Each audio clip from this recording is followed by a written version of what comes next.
Hey everybody, welcome to Married with Wrestling. I'm Susan and this is Chris, and we are going to talk about what we like, what we don't like, what we are excited for, all the funness about WWE and AEW. Yeah, and NXT. I don't want NXT to fall through the cracks. Well, they're part of WWE, but... They are, but they're the least watched wing of WWE. Let's start with... this gives you kind of an idea. We talked the last couple weeks about how it's been hard to connect with AEW. This might tell you something. Tomorrow is Forbidden Door. We have to look up the card to remember what's even on it. WWE has Money in the Bank in the week, and I am so much more excited for Money in the Bank than I am Forbidden Door. Yeah. Which is crazy. But let's talk about the major things going into Money in the Bank. So Money in the Bank's shaping up to be a pretty interesting show. Yeah. Just some highlights here that I have mentioned. We have our world title match between Damian Priest and Seth Rollins with some stakes involved. So I like this because normally whenever there's a high stakes match, the stakes are only on one side, which makes it kind of predictable what's going to happen. And in this case, there's stakes on both sides. So if Rollins loses, he can't challenge for the world title anymore while Damian Priest is champ. Usually when that happens, it's like, okay, it's like the third or fourth time they've tried. Yeah. We're finally going to cycle it out of story, or they're finally going to win it. So it could go either way on this one. However, what makes it interesting is this is Rollins' first attempt since Priest has been champion, which is funny because I felt like every member of the Judgment Day got one while Rollins was champ. Yeah. So that's the Rollins side of things. On the other side, if Damian Priest loses, he has to leave the Judgment Day. Now, this one's also interesting because it almost feels like Damian Priest treats the Judgment Day as like this annoying thing that can't get straightened out. Like ever since Rhea Ripley left, like I mean, they kind of are. he always has the "come on, guys" tone with him. Yeah. With Braun Strowman and now Liv Morgan being a distraction. And Rollins is like, you know what? Just leave them if you lose. So it's really interesting. I'm not sure what the outcome of this is going to be on the one hand. I could see them putting the title back on Rollins as kind of a transitional champ to get to SummerSlam. But on the other hand, I don't think Damian Priest has done bad at all in this role. And I wouldn't mind if he held on to it till SummerSlam. But I think either way, and he made his presence felt this week, I think either way, Gunther's walking out of SummerSlam as the world champ. I know you really want that to happen. I want that to happen. And I love how Priest and Rollins were doing their thing. And Gunther has been very sporadic since he won King of the Ring. It's like he won King of the Ring and fucked off, which is fine. But Rollins and Priest are out there raising the stakes and everything. And Gunther just comes out. And everybody's just like, oh yeah, that's who the winner gets. This isn't a victory, this is a punishment. Yeah. So Gunther comes out, and he's just like, I just want you guys to know, I hope the better man wins, but neither one of you is going to be the better man when you're in the ring with me. And then he just leaves. Yeah. So Gunther went in, made his presence known, was like, don't forget about me, fuckers, and walked off. Yeah. So I am super excited for this. I'm super excited. I think we're going to crown Gunther at SummerSlam. I wanted it to be against Cody, but as long as Gunther's world champ, I don't give a shit at this point. I just want Gunther to be world champion. He earned it. He's one of the best wrestlers WWE has, which is saying a lot because their roster's stacked at the moment. Yeah. But every Gunther match brings me joy. The Judgment Day, thanks to Liv Morgan, the huge distraction, Judgment Day are back to being the World Tag Team Champions with JD and Finn. Yeah. So it's going to be... It plays out a lot of interesting scenarios. Either the Judgment Day is going to be back in full power with Priest as champ and the Judgment Day as champs. I think the more interesting story is if Priest loses and all of a sudden the Judgment Day looks more accomplished. I think that is the more interesting way to go. And I think that's what makes the world title match interesting, is there's different avenues you can take with this. My one other avenue is if Rollins loses, what the hell do you do with Rollins at that point? He feels like, especially with WrestleMania last year, he feels at that Cody level where, like, anybody that feuds with him is going to get a big rub for it, but it's always going to feel like Rollins should be in the championship picture. So I think it's interesting. Honestly, I think Rollins has been on Raw forever. I would love to see Rollins go to SmackDown. But for some reason, Him and Becky Lynch love to work Mondays, and that's fine if that works for them. So that's our world title picture for Money in the Bank. Our Intercontinental title picture, Braun Breaker and Sami Zayn. This is interesting, too, because Sami Zayn is the perfect underdog, and Braun Breaker is just a force of nature. Yeah. Like, I'm very excited for this match. I think Sammy's going to put Braun Breaker over huge, whether Braun Breaker loses or not. Yeah. I could see Braun Breaker winning here. I could see them hot-shotting him. Because he's good enough to be. Braun Breaker he's one of my favorite people to watch right now. He's so excited when he's so fun. He's so fast. He's so explosive. I really enjoy Braun Breaker. I enjoy a lot of people in WWE, but Braun Breaker gives me some extra excitement when he comes out. Yeah. So I'm interested for that. And then, this tells you this. The third most important thing that happened this week was the Bloodline murdered Paul Heyman.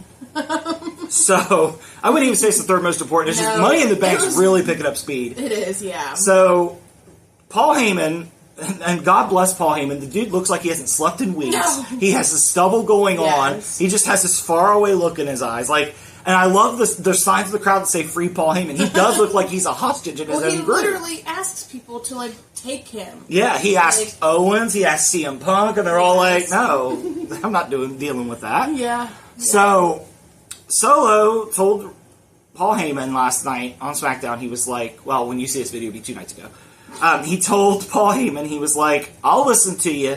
Jacob Fatu's not here. You're right. He's too dangerous. So we're going to go out, and this acknowledgement ceremony is going to be for you. So Paul Heyman's just like, okay. Paul Heyman breathes a little easier. So we get out there. They do the final. Well, first of all, they try to start the show, and then Cody, Owens, and Rollins show up, and we started SmackDown with a freaking brawl. And I was like, man, this big brawl, MSG, something big's going to happen. Yeah. Something big always happens in MSG.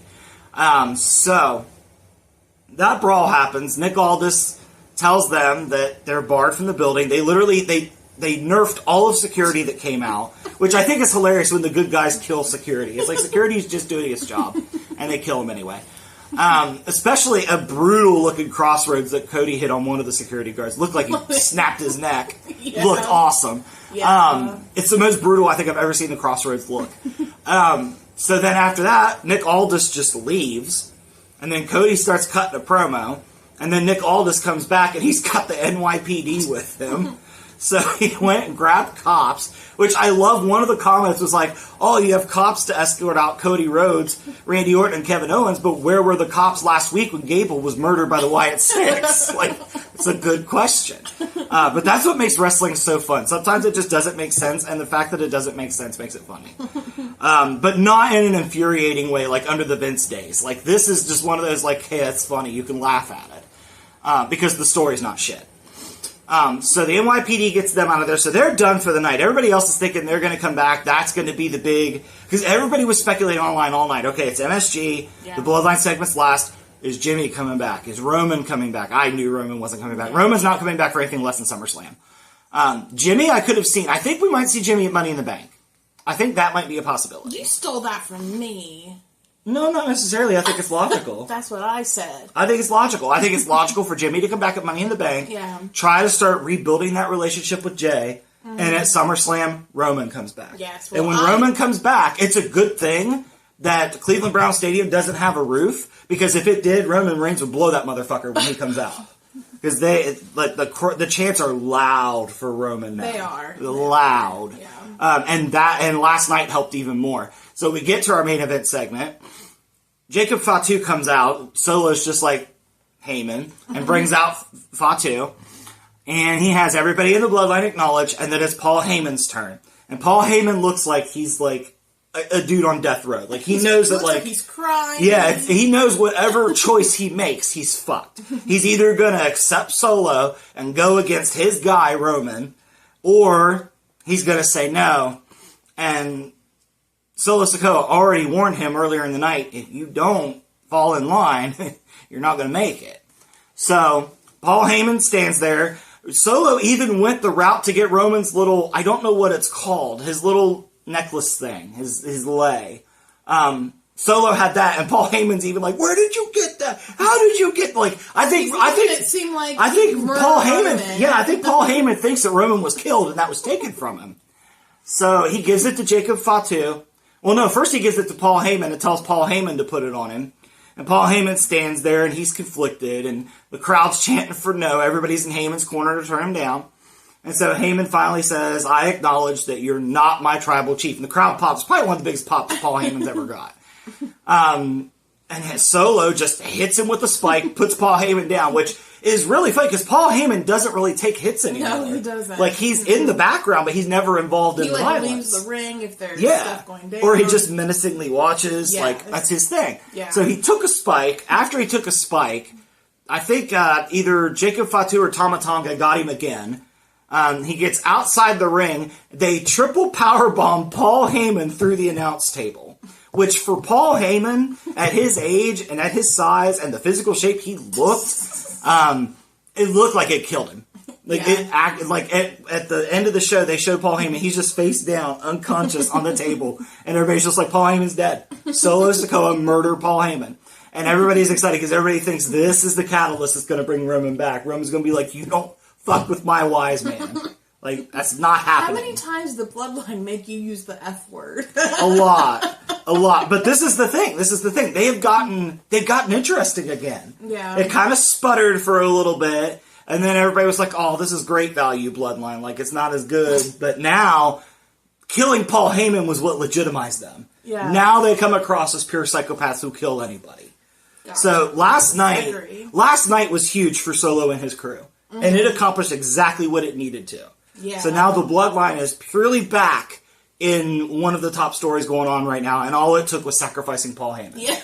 Yeah. So, and that's to say, that's all for the Money in the Bank pay-per-view. We haven't even talked about the Money in the Bank match yet.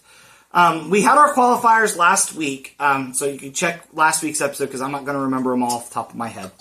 But for this week, Lyra Valkyria qualified for the women on Raw. Yes. And on SmackDown, Tiffany Stratton and Naomi qualified. So Jade and Bianca are both out. Mm-hmm. You kind of speculated that Jade would win to start like a jealousy thing with Bianca. I wanted Tiffany Stratton to win, but I wondered if maybe Jade would win to kind of start a feud. I kind of feel like Bianca is the women's version of John Cena. I don't think they'll ever turn her heel. I could absolutely see them turning Jade heel on her. I mean, they could have just turned somebody heel in that. Mm-hmm. I think it'll be Jade. Yeah. I think Jade comes across as a natural heel. Like, she does fine. Bianca was a heel, though, on NXT. She was, but she's in a position now where... She's like, I get what you're saying. Yeah, she's Superwoman. Like, she's booked so strongly almost to a fault. Like, she feuded with Damage Control for like 2 years. It wasn't a feud. It was a one-sided fight. Bianca owned him every time. Yeah. On the men's side, LA Knight qualified, which was a surprise. I thought him and Logan Paul would take each other out, and Santos would qualify. But I love that LA Knight qualified, because Logan Paul's going to fuck him over hard at Money in the Bank, and I can't wait for it. Logan Paul frustrates me. He's such a dirt human being, yes, but he's so good in the ring, and he's good at telling a compelling story in the ring. Yeah. So I have to give credit where it's due. He's a great, especially for his experience, he's a great wrestler. But I just can't support him as a human. And I like his Prime drink, so there's two things I have to... obsessed with the Prime drink. I do like the Prime. A lot of people think it's garbage. I think it's fine. Anytime we go anywhere, you have to get a Prime drink. I look for it, yeah. I do like them. Put the hate in the comments. And the other side, the men that qualified on Raw, I really enjoyed this. So Braun Strowman, I almost said Braun Breaker, Braun Strowman and Bronson Reed were in a qualifying match with Chad Gable. And the whole match, I'm thinking, it's going to be one of these two. Gable's there to take the pin because Gable has to come back from death. Which I love that Gable embraced it, because when he came out, he announced that he was having I forget how he put it, but it was something like has the greatest comeback of all time. Which is hilarious that he's coming back from death, essentially. So I thought that Gable was going to take the pin, the Wyatt Six were going to fuck with him, and he was going to take the pin.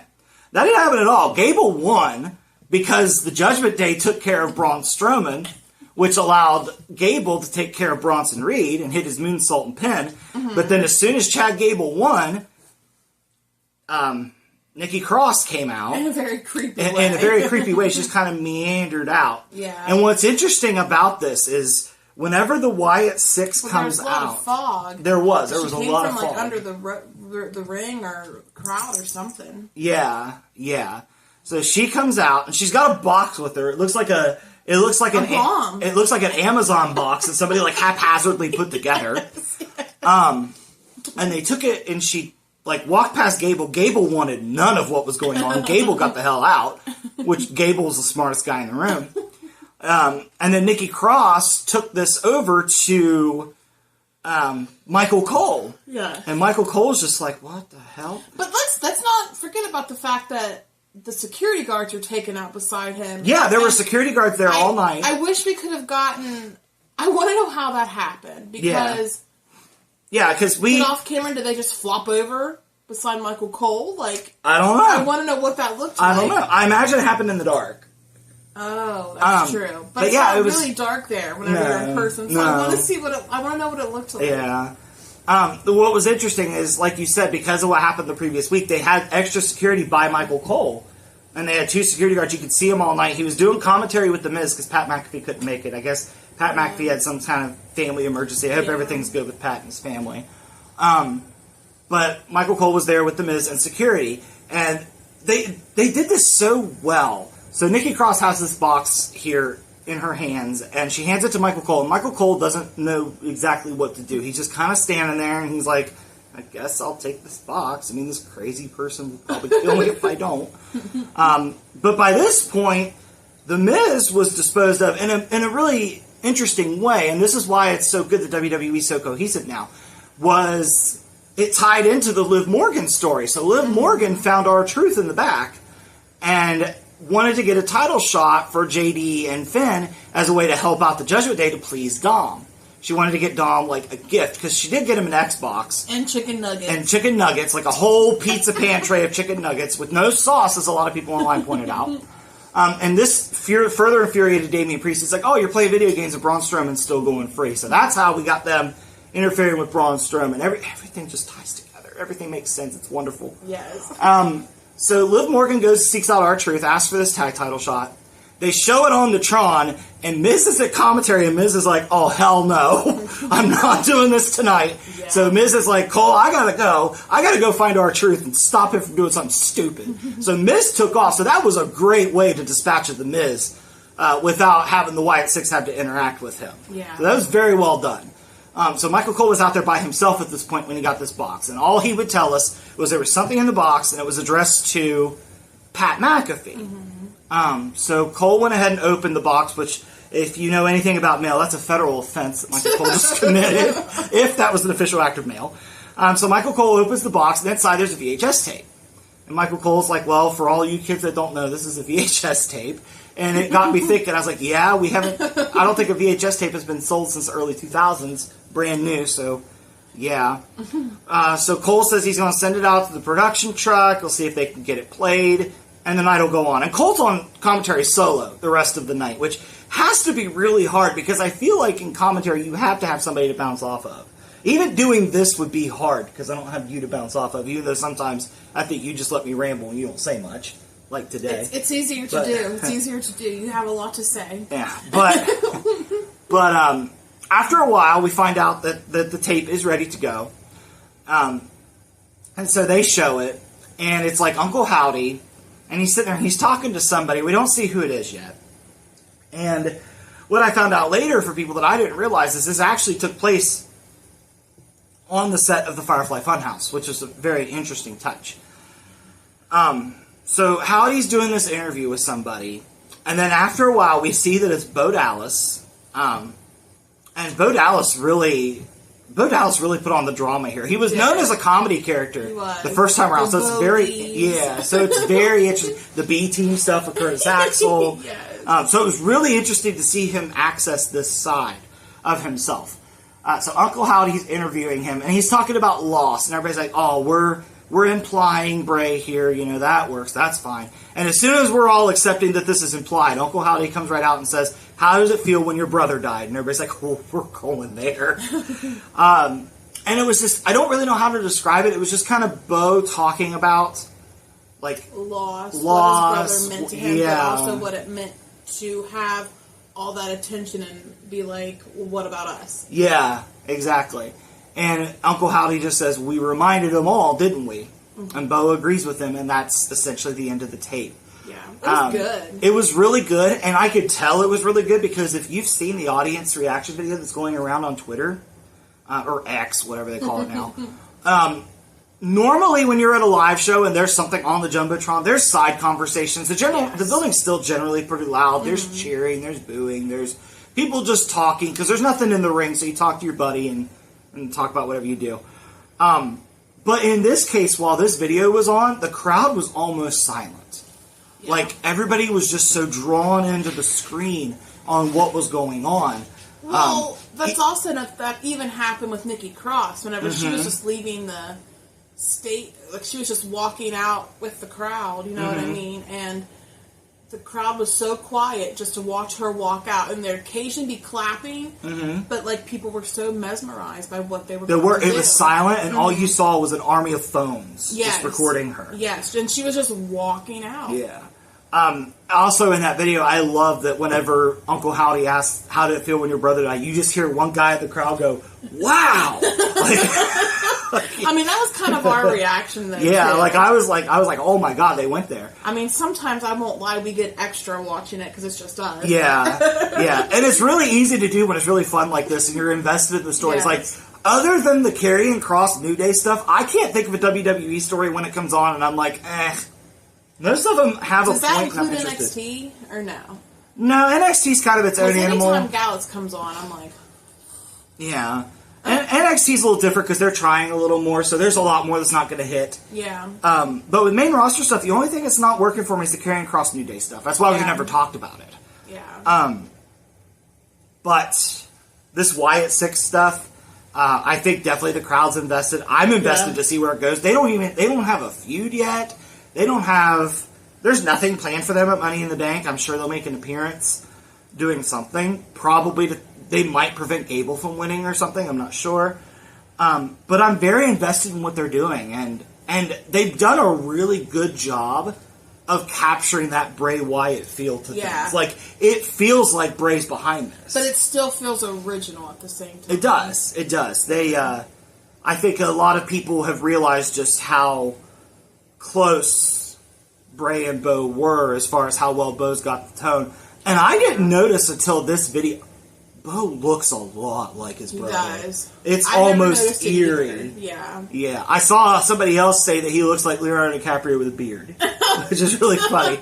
I don't know that I saw that. I don't think I saw that. I definitely see the comparisons to his brother. Like, it's eerie, especially in that how much they looked alike. Yeah. So I'm excited to see what the Wyatt Six does. I'm excited for Money in the Bank. It's going to be in Toronto, so we're getting the Canadian crowd, which is always a treat. Yes. So yeah, Money in the Bank's going to be a lot of fun. This Wyatt Six stuff is fun. Yes. Main roster. He's just fun. It's just killing it right now. It's absolutely crushing it. And it's made wrestling fun to watch again because it actually makes sense. Yes. Like, for wrestling, it makes sense. There's still a lot of stuff that in logic don't make sense, but that's just wrestling. Yeah. That's part of the fun. It is. It's part of the fun. But I think we'll give WWE a break for a minute, and let's go ahead and kind of run down what's going to happen with Forbidden Door. So Susan has the Forbidden Door card pulled up here. So what we'll do is we'll just go through the matches, we'll make a prediction, we'll note anything that we're enjoying or not working as far as the story goes. Sound good? Yeah. Okay, so what you got first? Swerve Strickland versus AEW International Champion Will Ospreay for the AEW World Championship. Okay, so Swerve and Will Ospreay. I have no idea who's winning here. I think Ospreay's winning. Yeah. Which makes me sad if he does, because I don't want Swerve to lose this title yet. Yeah, I don't either. I've seen a lot of people say that this would be a good time for AEW to do some quick reigns because all the other title reigns have been long except for Samoa Joe. I don't agree. But why does that on Swerve's count? Yeah, I agree. I don't think you make your two shortest reigns a Samoan and a black dude. I don't think that looks good. But that's not to say that they should have the title because Swerve has absolutely earned it. And I was one of the people that was fervently in his corner to make him world champion. If you go back to the previous episodes, I said months before they crowned him that they should. I said it during the Hangman feud. Yeah, I was just thinking of you on the cruise. Oh. Anytime you saw him. Well, there's also a lot of alcohol involved. But I will contend to this day, and I would have told the man to his face if I would have been drunk enough. Swerve Strickland was the coolest motherfucker on that boat. Said that he said that to every single person we saw. And most people agreed with me. Most people agreed with me. So I think Swerve should retain here, but I'm like you. I have some reservations about that. I don't think they're ready to hand Ospreay a loss. Yeah. If they don't crown him here, they're going to crown him at Wembley. I think by All In or after the conclusion of All In, Will Ospreay will be world champ. Yeah. I could see that happening for sure. So the story's been fine. I think it's a good story. I think it's fine. Yeah. What's next? Jon Moxley versus Tetsuya Naito. Yes, I'll help you there. For the IWGP World Heavyweight Championship. Okay, so I don't know the story because we don't have time to watch New Japan. No, but I do think I'm sorry. Naito. I do think Naito is winning. I think he is too. I think Naito's taking that title back to Japan. Yeah. I think so. Mm-hmm. And from what I understand, Moxley's been a pretty good world champ. Moxley always elevates everything that he does. But I just don't know much about his New Japan World title run. But yeah, I think Naito's taking it back. From what I've seen of Naito, he's really cool. Yeah. Yeah. Which I'd heard that about him. I feel like it just makes more sense if he takes it back. I agree. Then we have the TBS champion, Mercedes Moné, versus New Japan Pro Wrestling Strong Women's champion, Stephanie Vacker. In a title versus title match. Yeah, Mercedes is taking home 2 belts. She's definitely taking She's taking home 2 belts. Yeah. I don't know anything about Stephanie Vacker. They haven't showed us a ton on TV. Like we've seen. They just keep showing the same thing. Yeah, they kind of do. I think it's cool that she comes out with horns. Yeah. Because on the WWE games, that's an option to do for your creator wrestler, have them come out with horns. Yeah. And on the game, I was always like, I don't know if this would work or not. Stephanie Vacker makes it work. Like, she makes me want to revisit it and see if it's an idea that's worth pursuing. Yeah. She makes it work. Maybe it's because she wrestles in a Mexican promotion and they tend to be extra with stuff like that. Maybe that's why it works. I don't know. Yeah. But I do like the touch of Mercedes going down there to a CMLL show and showing up. I think that was a nice touch. I do like that. But I do think Mercedes is going to have 2 titles at the end of this. Yes. And I don't think she's quite finished with Willow Nightingale. I think we're going to come back to that eventually once Willow's done with Chris Statlander. Yeah. So what do you got next? Ladder match for the vacant TNT title. So the people in this match are Konosuke Takeshita, Mark Briscoe, I can't say his name without laughing, Jack Perry, Dante Martin, Leo Rush, and then there's one. Is there one still to be determined, or has that been determined? No, I think there's still one to be determined. Yeah. I think it's going to be determined on Collision. Okay. I think Jack Perry's winning this. I think this was just a way to get more people involved, to not hand the title straight to Jack Perry. I think he's still going to win. But there's a lot of people intriguing in there. Takeshita needs something. Put some kind of gold on Takeshita, because that dude is money. Takeshita's freaking brilliant. He's so good. And I don't think he gets a lot of recognition for it. He doesn't. He doesn't get the credit that he deserves. No. Online, he does. Online, everybody's in love with Takeshita. Yes. Myself included. So I would love to see Takeshita take it home, but I really think for the story, it's going to be Jack Perry. Agreed. I agree. But, I mean, Leo Rush is going to do some great stuff. It's a ladder match. Dante Martin's going to do some insane things. I just hope he comes out with his leg intact this time. I don't need to see Dante Martin get hurt like he did at that Ring of Honor show. I don't need to see anybody have that happen to them ever again. Yeah. I am perfectly fine with not seeing somebody's foot facing the wrong way. I am perfectly okay with that. Yeah. Mark Briscoe is fun and intriguing. Mark Briscoe is going to do some insane stuff because it's Mark Briscoe. I don't think he's going to... No, and Mark Briscoe's killing the promo game right now. He is. He has... his Kyle O'Reilly all fired up. Yes. Orange Cassidy's just trying to keep it together. No, I said it last week. Like, let's do more with Mark Briscoe. Let's have him drop the Ring of Honor World title. I know what it means to him. I know why he has it. But let's get him on AEW TV and let's get him some AEW gold. Let's get him on my TV every week, please. Yes. I don't know that it's going to be here. It wouldn't upset me if it was here. Yes. I honestly think a great thing to do would be to have Mark Briscoe win here and have Jack Perry demolish him to get the title and the heat. Because Jack Perry will get some great heat for ending a really quick TNT title reign for Mark Briscoe. Yeah. And I think Mark Briscoe would be fine with that. Well, what do you got next? Next is Toni Storm versus Mina Shirakawa for the AEW Women's Championship. Did I say that right? Yeah, and I'm going to be honest. This honestly might be one of my favorite stories going into Forbidden Door. I was going to say this. I feel like they've done a pretty good job building this. They have. They've done a really good job of putting Mariah May in the middle and being Toni Storm's friend and being Mina Shirakawa's friend. And I gotta tell you, I hadn't seen Mina Shirakawa before this. I'm very excited to see her at Forbidden Door. I really like her. I like her and Mariah May together. Yes. And I like what's happened to get here. Like, Mariah May's trying to have everybody be friendly. Like, I know you're defending your title against her, but let's all be friends. She's my friend. She could be your friend. Yeah. And actually, on Dynamite this week, Mina Shirakawa threw the first blow at Toni Storm. Yeah. Mariah May got caught in the middle. Yes. And she got taken out with the champagne bottle. And Toni Storm acted like it was this great situation. She was just like, how dare you? Like, So, yeah, this has been a really, really fun-built story. I love that Mariah May is in the background for both of their graphics, and I love that Mariah May had to fight to get that. Yeah, this is one of my favorite stories going into Forbidden Door. I'm pretty pumped for this match. I think Toni Storm's going to retain, because I don't think Toni Storm's dropping that thing unless it's to Jamie Hayter at Wembley, is what I'm thinking. Well, next we have Bryan Danielson versus Shingo Takagi in an Owen Hart Cup tournament match. Okay, so the Owen Hart Cup has a pretty stacked roster right now, and I'm going to be 100% honest. After the video package they played for him, I wouldn't be upset if Jeff Jarrett won. I didn't realize that Jeff Jarrett and Owen were so close. I knew that Jeff Jarrett was the first wrestler to come out and wrestle after Owen had died in the ring. I knew that. Because I remember people saying how awful it was that they made Jeff Jarrett go next, and Jeff Jarrett was one of Owen Hart's best friends. Yeah.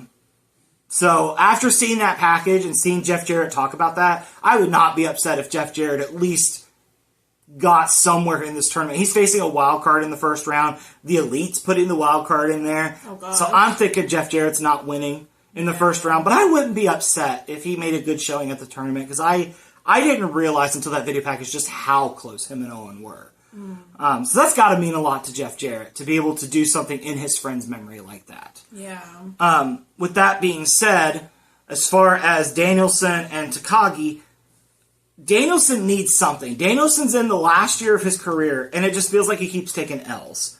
Bryan Danielson's got to start beating some people, because I feel like he's losing so much, he's losing his aura for it. Like, when he first came in, and he was feuding with Hangman and Kenny Omega, like, it felt like it was this unbeatable wrestling force that had come in that Kenny and Hangman had to overcome. Yeah. But now, it kind of feels like Danielson's lost to so many people, I don't know that it's as big of a deal as it used to be. Yeah. Which, that's just Bryan Danielson. He's one of the most selfless workers. I was going to say, but I wonder if he's choosing that. He is. He is. Because a lot of people have wanted him to be world champ. And he did an interview the other day where he said, look, I hear the discourse. I don't want to be world champ. He's like, that's not my place anymore. Yeah. And I do agree that him as champ certainly couldn't hurt AEW right now with what they've been going through. But he's got to beat some people. He's got to get that aura back, especially if this is going to be the last full-time year. I feel like he should be unstoppable. I'm not Bryan Danielson. I feel like his last year should have literally been beating everyone, and the person that beats him sends him to retirement. I think it's classic to do things that way. That's how they did it with Ric Flair. And I think that would have worked fine with Danielson. But I know Danielson doesn't want to give it up altogether. He just wants to become a special attraction afterwards, which is fine. Yeah. But you've got to have him win some matches for him to be that special attraction. So I think Danielson should win here. I think he will win here. Yeah. Well, then we have Kazuchika Okada. Yes. Matthew Jackson and Nicholas Jackson versus Hiroshi Tanahashi, Max Caster, and Anthony Bowen. So on Dynamite we subbed out Daddy Ass for. I mean, this has honestly been a pretty decent built story as well, because I think Elite keep messing with Max Caster and his rapping and all this other stuff. Honestly, it's the perfect way to get a feud going. Yeah. Honestly, I think the thing that's hurting this story the most is everybody's undying hate for the Young Bucks. Yeah. I think there are some people that the Young Bucks could put on a bloodline level story and they won't give them the credit for it because they just hate the Young Bucks. Listen. If you have watched any episode, you know that I despise CM Punk with a passion. Mm-hmm. But even I can admit that. I mean, I won't admit that he's making the storyline good, but even I can admit he's in a good storyline. So if you, I guarantee you that I hate CM Punk as much as you hate the Young Bucks. Mm-hmm. And if it's a good story, you should acknowledge it. Yeah. Yeah, I would agree. I know you got joy out of CM Punk's murder last week. Yeah. And you loved the color. I did. Yeah. Yeah. Which, I was like, what do you mean, but the blood? I'm excited because Triple H gave an interview and he said, yeah, on Netflix, we're not going to have to worry about censorship. So exciting. That's going to be fun. That's going to be fun. But anyway, back to this match. I think the Elite win. I don't think the Elite need to lose yet.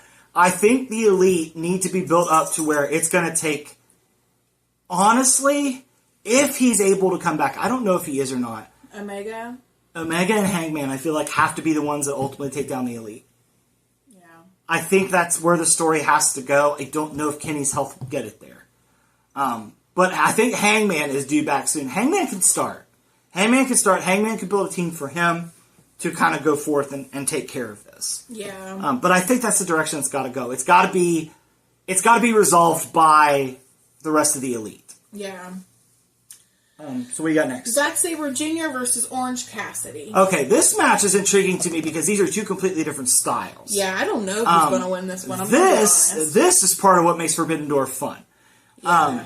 Because Zack Sabre Jr. is, by all accounts, the best technical wrestler in the world. The only person that people say give him competition is Bryan Danielson. And as a side note, Daniel Garcia is rapidly approaching. Yes. I really enjoy Daniel Garcia, and I like to see him get a push, but I'm not getting my hopes up because Daniel Garcia has been a victim of Tony Khan booking on several occasions where it's build him up, he gets hot, he stops.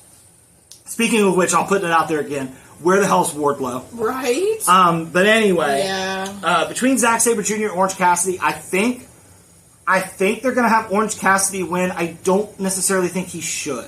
I think this is a case where Zack Sabre Jr. should win because he is the more talented dude in the story. Yeah. And I think, I actually do think Zack Sabre will win because I think either the Don Callis family or Trent Beretta is going to fuck over Orange Cassidy. Yeah. Agreed. Or Chris Statlander could do it too. That's very true. But I feel like it's more likely to be Trent. Yes. So I'm gonna say Zack Sabre's gonna win. Just to be, I can't say Orange Cassidy. I'm gonna agree. Yeah. Okay. Then we have MJF versus Hechicero. Okay, so I'm gonna be honest. I'm a little disappointed that that's who MJF's opponent is, and I know that I don't. It's only because I don't know much about him. Yeah, I was gonna say the problem is we don't know enough about CMLL. Yeah. Like they keep showing up, but we don't know anything about them. Yeah. I feel like MJF should be the biggest draw, so he should have a big name.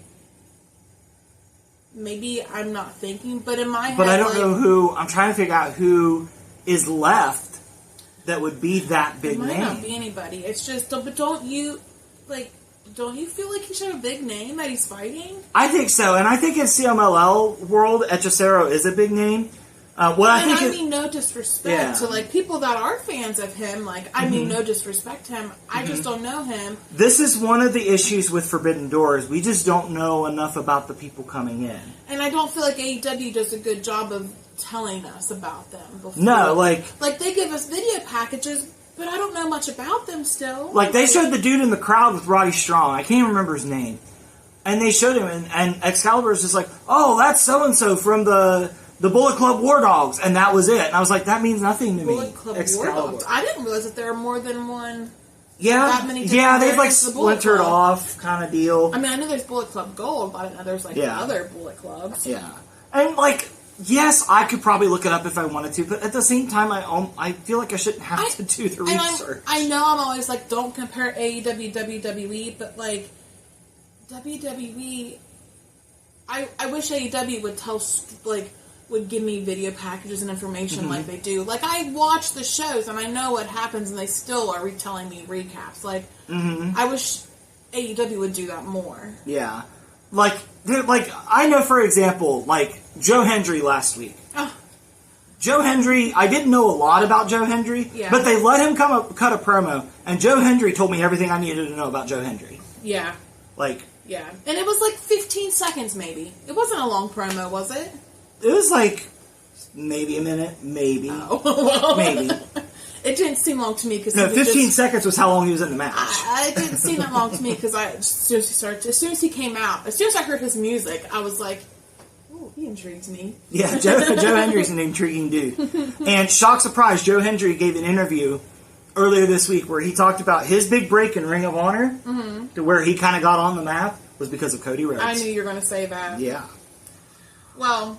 Oh, were you done with that match? I was done with that. All right. So the next match, well, the last one that's on, like not the pre-show, is Samoa Joe, Hook, and Katsuyori Shibata versus Jericho, Chris Jericho, Big Bill, and a partner, TVA. Okay, that is out of date. Because we did announce it, on right? Dynamite. Oh no, they turned on him. He didn't go with him. Jericho announced that Suzuki was going to team with them. Yes. And it was really funny because Suzuki had a video because they introduced Hiroshi Tanahashi with a video, and Jericho's like, "We got one of those too for our guy." And then Minoru Suzuki comes up, and he's just like, "What the hell's the learning tree? I don't care about that. I want to fight Jericho at Forbidden Door." So that 6-man tag has now become Jericho versus Suzuki. Yes. The learning tree stuff, I don't know. Like, sometimes I feel like it's Jericho turning a blatant eye against some probably warranted criticism. But on the other hand, I kind of respect the fuck you that he goes about with it. I feel like it's just his way of coping with it. It could be.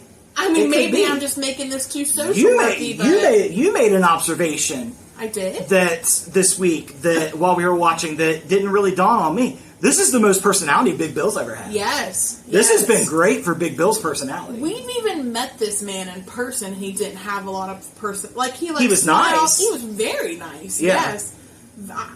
I mean, I've never given that many fist bumps to a person before in my life in such a short time frame. But he didn't have. But he was with Enzo, and Enzo always had that personality. He's always been with people that bring the personality with him. Enzo.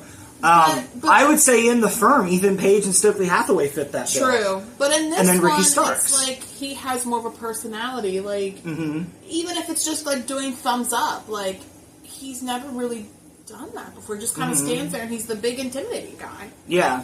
So it's been fun to watch Big Bill kind of come into his personality. Yeah. And my favorite part of the whole group is Brian Keith. Brian Keith just walks around so grumpy and angry. It's like Jericho is like passive aggressive friendly. Big Bill is just positive with anything Jericho says. And then there's Brian. Brian Keith is just he's Chris Jericho's walking middle finger is what he is. And I love him for it. I love it.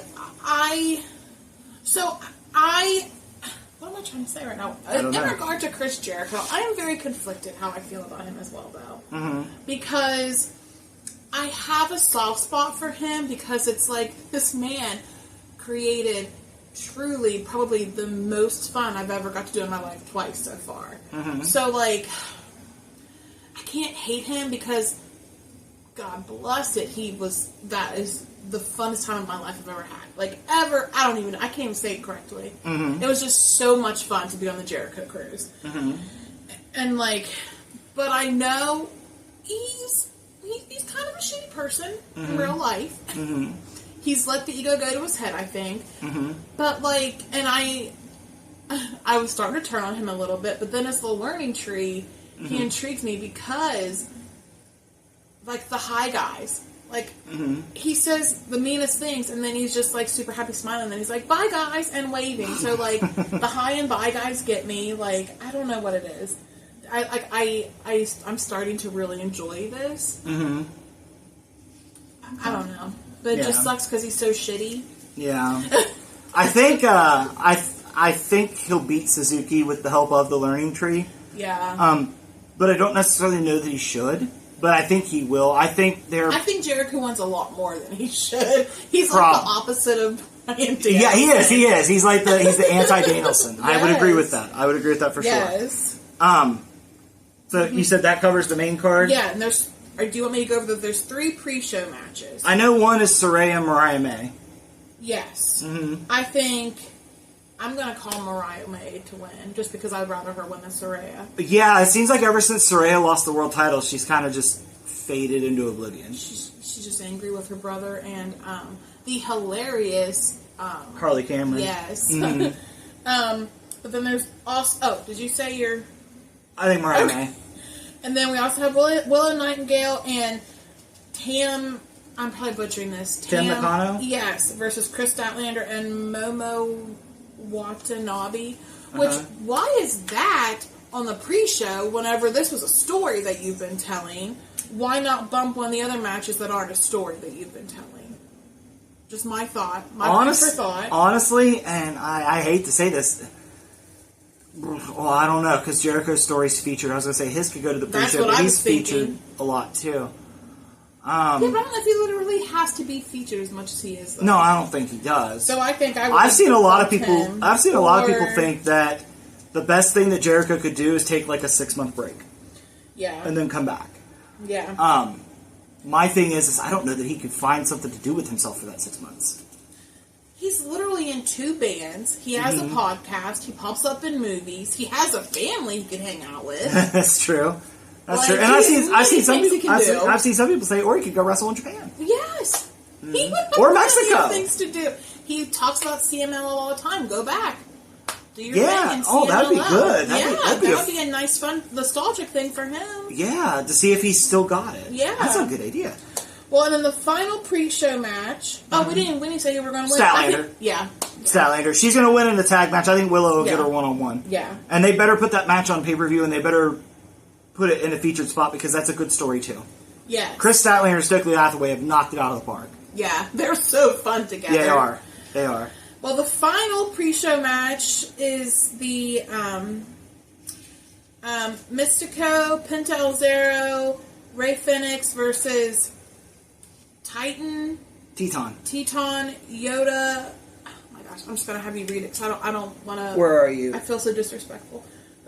Hiromu Takahashi, Teton, and Yoda Suji against Mystico, Penta El Zero Miedo, and Rey Fenix. I already read those. That's going to be a luchador spectacle. It'll be fun. That'll be fun. It's the Lucha Brothers, and it's them with a bunch of other luchadors. It's going to be great. Yeah. I hate to generalize it, but that's just how it is. Lucha Libre wrestling is a lot of fun, and there's not really much else to say. That's why I really wish that I was into wrestling whenever Lucha Underground was going on, because I would have loved that soap opera-filled drama. Oh, man, I have had so many people tell me that Lucha Underground was so special. I know. So special. Penta killing Kairi Sane. Who I can't remember what. Chelsea Green was murdered in Lucha Underground, I think. Oh yeah, she was Black Widow, I believe. Mm-hmm. And then you had I can't remember Ricochet, what he was called. Prince Puma. Yeah, so you had all that fun stuff there, and I'm so sad I can't find it anywhere and I missed it. Yeah, but there needs to be a movement to get Lucha Underground back on TV.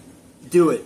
Overall, though, I do feel like this pay-per-view will be good. I feel like AEW's pay-per-views last way too long, though. They do. I really have a hard time focusing the whole time. I don't want to say I get bored, but I kind of get bored. Mm-hmm.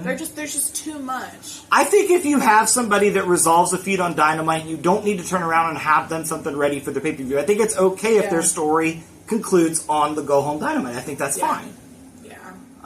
Agreed. Not to compare, but WWE's pay-per-views have less matches now, and the matches feels more complete and more important.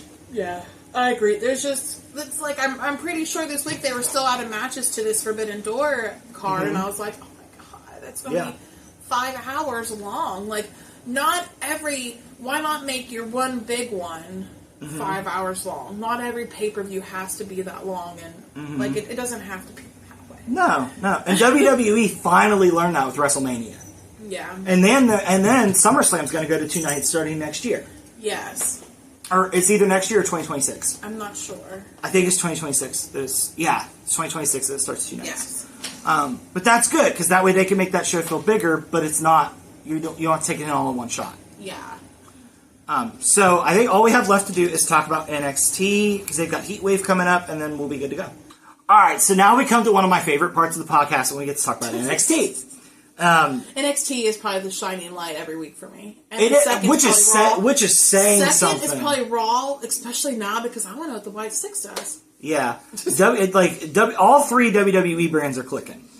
Yeah. And NXT, it's especially great that they're clicking because they just lost a ton of talent to the main roster. I wondered what cursing you were going to do there. I'm going to try to not curse in this one. I'm going to try. You've cursed a lot so far. Well, I'm going to try to not. I'm going to try to take the Danhausen approach.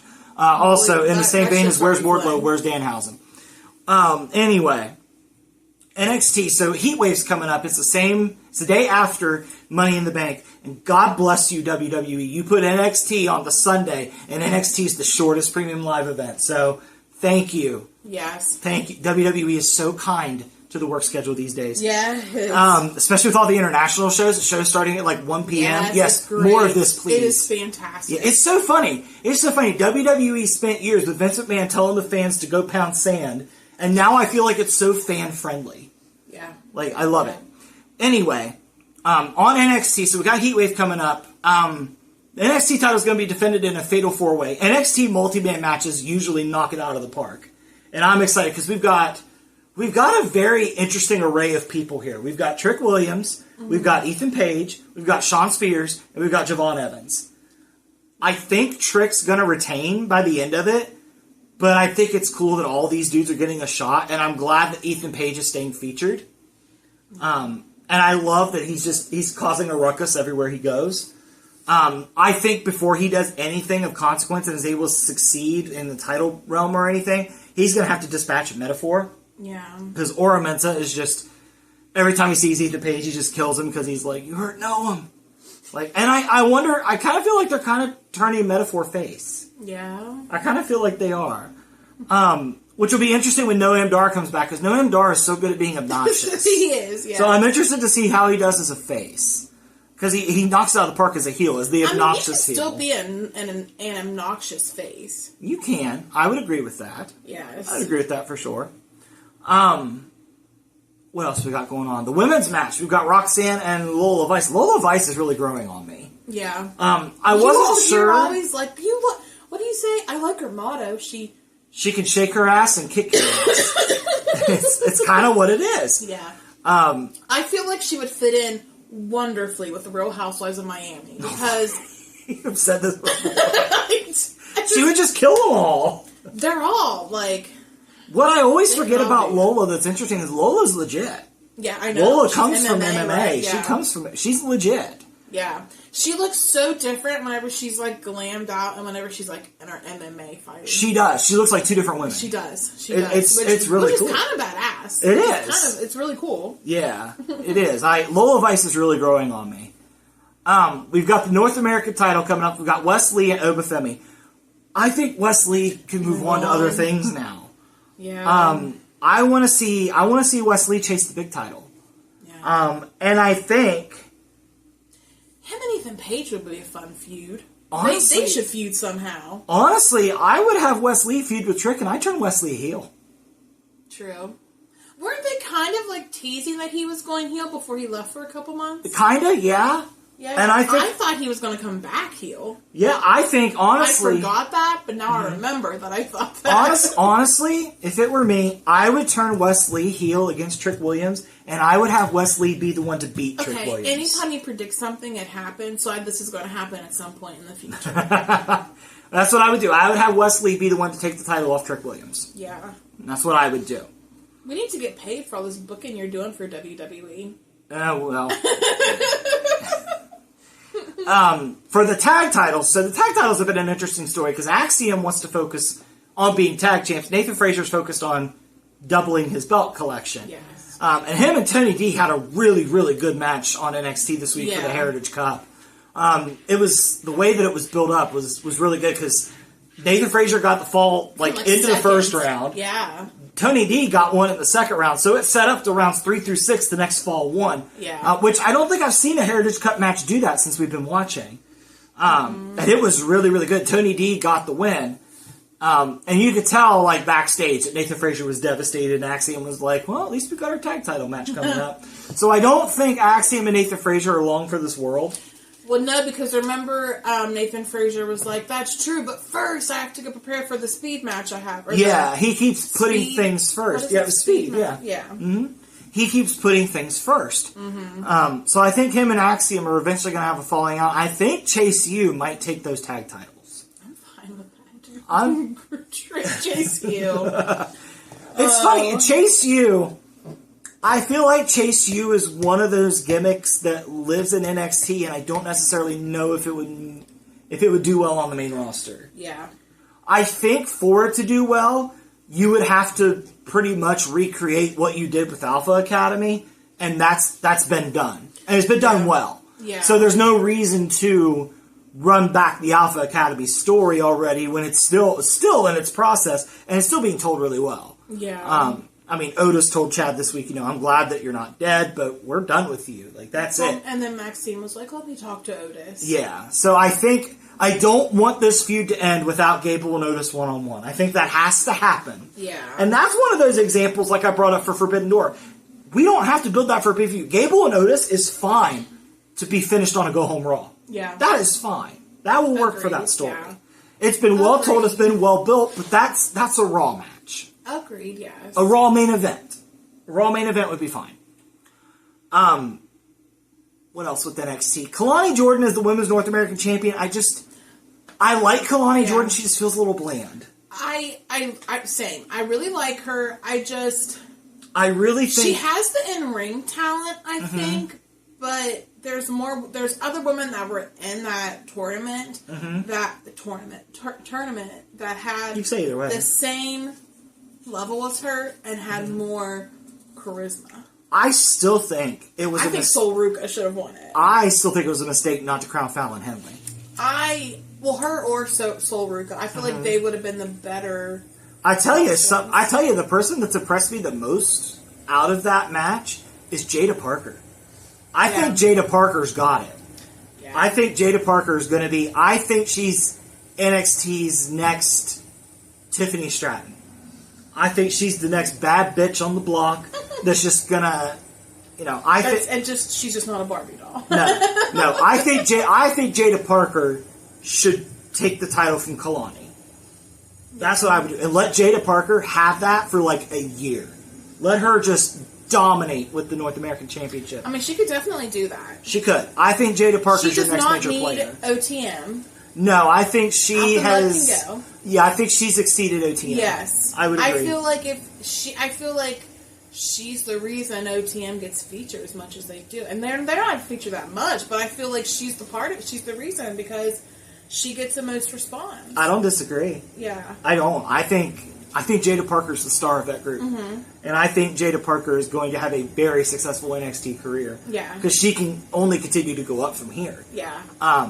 But no, Jada Parker's got it. Jada Parker's going to be a major player. Yeah. And I'm excited for it. I really like Jada Parker. I like what she brings. Every time she's on the TV, I know it's going to be interesting. It's going to be fun. Push Jada Parker. Let Jada Parker dethrone Kalani Jordan. Hold on to that thing for a year. Yeah. By the time that she lets it go, the main women's title should open up. Probably have a babyface champion that's dethroned Roxanne. Have Jada Parker take her out. Yeah. That's what I would do. I would push Jada Parker to the freaking moon. 100%. Yeah. So that's basically the main things that are going on in NXT. There's other stories going on as well, but that's the main crux of it. But bottom line, please give NXT a chance. If you're not giving it a chance, please give it a chance. Yeah. NXT was one of those, we were black and gold people. Like, black and gold NXT was by far and away the best WWE was in the late 2010s, early 2020s. It's not black and gold, and it's not 2.0. It's the perfect marriage of black and gold matches with NXT 2.0 developmental talent. Yes, yeah. NXT crushes it. Shawn Michaels is cooking. He's cooking down there with his chef's hat and dancing with Sexy Red or whatever he's doing.